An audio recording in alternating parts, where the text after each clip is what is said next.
నమస్తే. నేను మీ కౌండిన్య. చలో పార్లమెంట్ నిరసన సందర్భంగా పోలీసుల తీరుపై అత్యవసర పిటిషన్ దాఖలు కాగా విచారణకు సుప్రీంకోర్టు తిరస్కరించిందన్న వార్తలను సిజేఐ జస్టిస్ సూర్యకాంత్ కొట్టిపారేశారు. అసలు ఎందుకు ఈ వ్యాఖ్యలు చేశారు, ఎందుకు కొట్టిపారేశారు అనేది ఈ వీడియోలో తెలుసుకునే ప్రయత్నం చేద్దాం. వీడియోని చివరి వరకు చూడడానికి ప్రయత్నించండి. మర్చిపోకుండా లైక్ చేయండి, షేర్ చేయండి, సబ్స్క్రైబ్ చేయండి.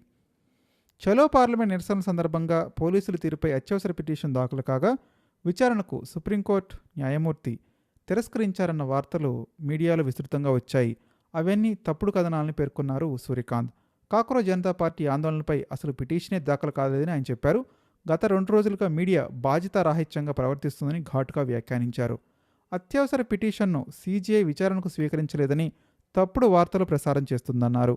శుక్రవారం కోర్టు విచారణ ప్రారంభమైన తర్వాత న్యాయవాదులు తమ కేసులను అత్యవసరంగా స్వీకరించాలని విజ్ఞప్తి చేసిన సందర్భంగా సిజేఐ ఈ వ్యాఖ్యలు చేశారు.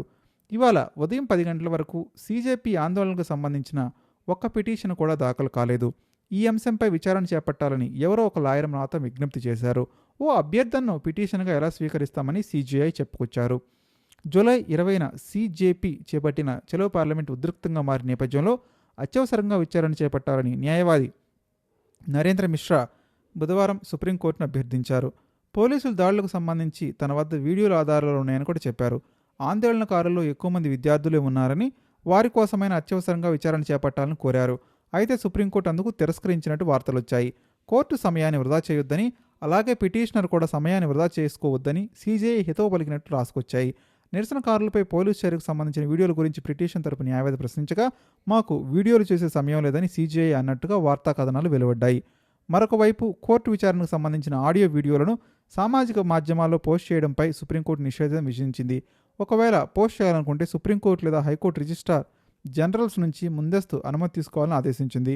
కోర్టు కార్యకలాపాలకు సామాజిక మాధ్యమాల్లో పోస్ట్ చేయడం వల్ల దుర్వినియోగం అవుతున్నాయని కూడా పిటిషనర్ తరపు న్యాయవాది వికాస్ సింగ్ కోర్టు దృష్టికి తీసుకెళ్లారు.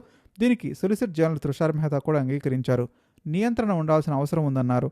ఈ అంశంపై పూర్తి వివరణ ఇవ్వాలని కేంద్రానికి సుప్రీంకోర్టు నోటీసులు జారీ చేసింది. ముందస్తు చర్యల్లో భాగంగా నిషేధం విధిస్తున్నట్టు వెల్లడించింది. మీరు కూడా మీ అభిప్రాయం కామెంట్ రూపంలో తెలియజేయండి.